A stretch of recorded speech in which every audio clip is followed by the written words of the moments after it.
There are several stories that present us with another riddle to be solved.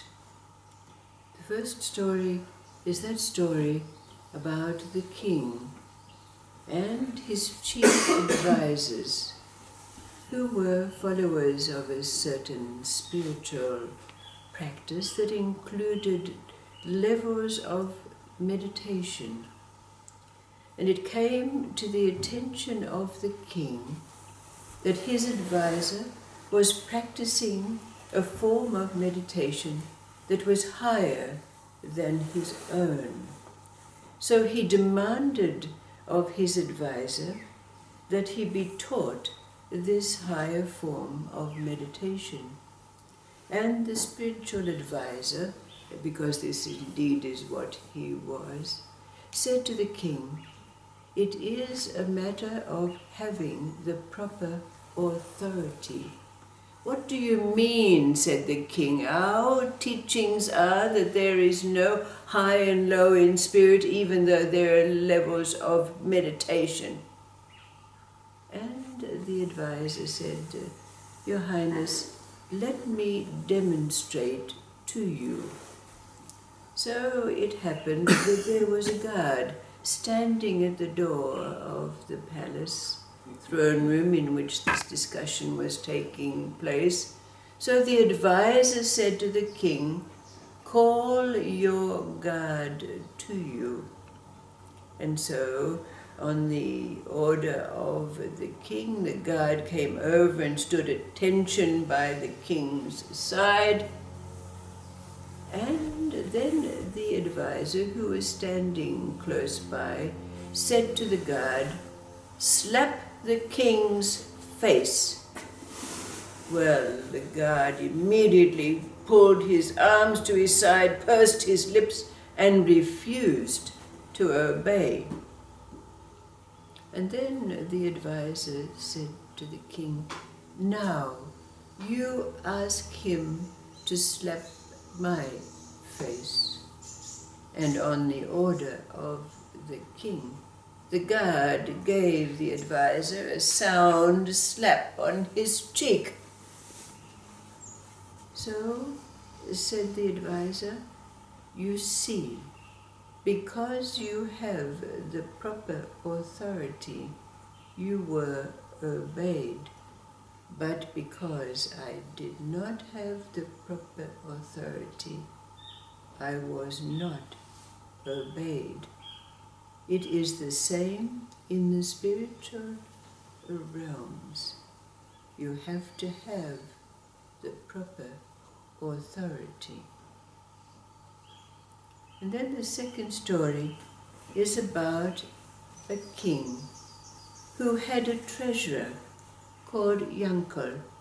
Now Yankel was of the Jewish faith, which was different to the faith of the general population of the day. But he was a man of such honor and integrity, he was completely trusted by the king to take care of all the treasures in his coffers. But then there was a certain courtier in the king's court who was jealous of Yankel, and he continually tried to undermine him in the eyes of the king. He would whisper to the king that Yankel was living in such wealth, it was surely that he was stealing from the king's coffers. But then there came a day when the king decided that he needed to test Yankel.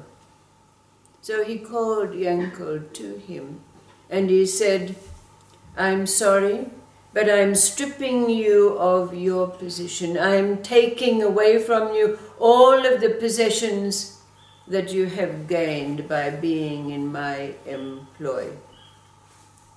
And so Yankel's house was taken from him. All his possessions were taken from him. His title was taken from him. And he was given just a few coins to keep his family. he was banished from the palace. Now Yankel was bereft. How was he to keep his family? What was he to do? And as it happened, the great festival of festivals was coming up to be celebrated, and Yankel did not have a coin to be able to go out and buy the candles, the wine, and the other accoutrements that were necessary for this great day of celebration. So Yankel's wife said to him, "Write a letter to God." And Yankel said, "How can you write a letter to God, the supreme being of all things? What good will that do?" And his wife demanded, "Write the letter to God." So Yankel sat down and he wrote the details of all that had beset them, and asking, "Please, Lord of all the universes, will you provide the necessary accoutrements for our festival of festival?" And listed all of those things that were necessary. Now it's well known that doves are the messengers of God. So the letter was tied to a dove's leg, and the dove was sent high up into the heavens. Now the dove flew around and around, finding a place to rest. But then it became very tired, and, as it happened, landed on the parapet of the emperor of the known world of that day. Now the emperor happened to be on the roof of his palace and saw the dove land, and had the letter removed from the dove's leg. When he read this letter, he had great compassion for its writer, and he immediately ordered chests to be bought and filled with all that was listed in the letter. And so this was done. But before the chests were closed, the Emperor of the universe took off the ring from his finger that was embossed with his sign, and placed it in one of the chests, and then sent messengers to take the chests that were placed outside Yankel's door. When Yankel heard sounds outside his door, he tried to open his door, but the chests were blocking the way. But he climbed out of a window, and he went to the local authorities and demanded that they open the chest. And when they did, they found all of those things that were necessary for the festival of festivals in Yankel's name, including the ring of the Emperor of the known world. Immediately, Yankel and his family prepared for the great festival day. But at this time, the courtier, who was jealous of Yankel, came to check on what was happening with him, and of course, when he came, he saw that there was a great kingly feast being prepared. How could this be when he'd been stripped of all his goods? So, of course, The courtier came back and reported to the king, "You see, Yanko was stealing you blind. Look at the feast he's prepared."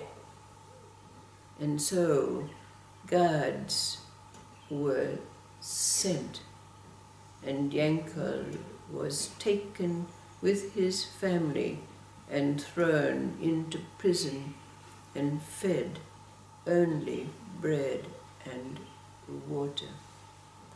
The ring that was in the chest the king put on his own finger, believing that it was his and had been stolen from him. But then it so happened that the emperor of the known world, who was known to travel around the various kingdoms, checking up on the people and what was happening to them, went abroad. Now Yankel in his prison with his family. His wife said to him, "Write again to God." This time, Yankel did not argue with his wife. He wrote the letter telling of his plight and the plight of his family. When the emperor of the world was in his travels, he took pains to visit the prisons to hear the plight of the various prisoners who were ensconced in those places. And he came to the dungeon in which Yankel and his family were held. Yankel passed his letter to the emperor of the known world. And when the emperor read this letter, he demanded to be brought before the king. When he was, he demanded of the king as to why Yankel was incarcerated. The king said, "He was stealing me blind." And then the emperor of the known world looked at his finger and said, "Whose ring is that?" The king said, "Oh, it's a ring that Yankel stole from me." And the emperor of the known world said, "It is my ring. Look at its emblem." The king admitted, "Yes, I see. I am wrong." So the end of the story is that the king was stripped of his robes and his state and incarcerated in the place of Yankel. Yankel was given the position that was vacated.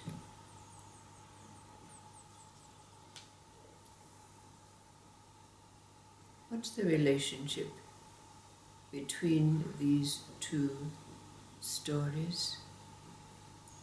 What is their deep meaning? What is the riddle that they reveal that we have to reconcile or answer before we can answer and solve the riddle that was reached when we were on our travels?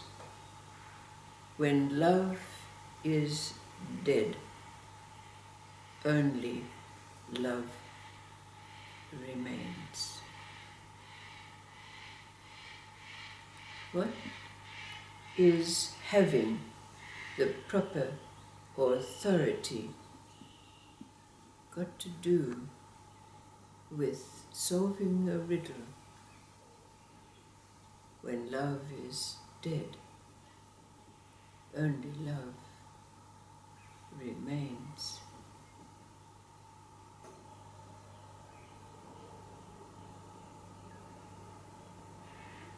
What arises for you out of these two stories, from your experience of now being in that place when human love in all its forms, including unconditional love, have been subsumed by all that remains when human love is dead.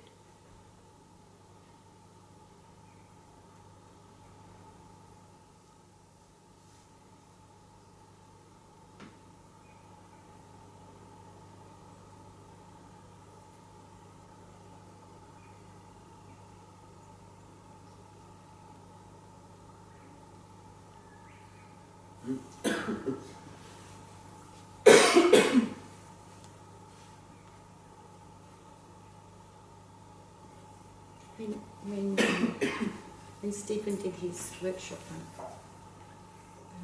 when we were away, and it was about that little activity. It's about finding your divine self, and I think that's the key.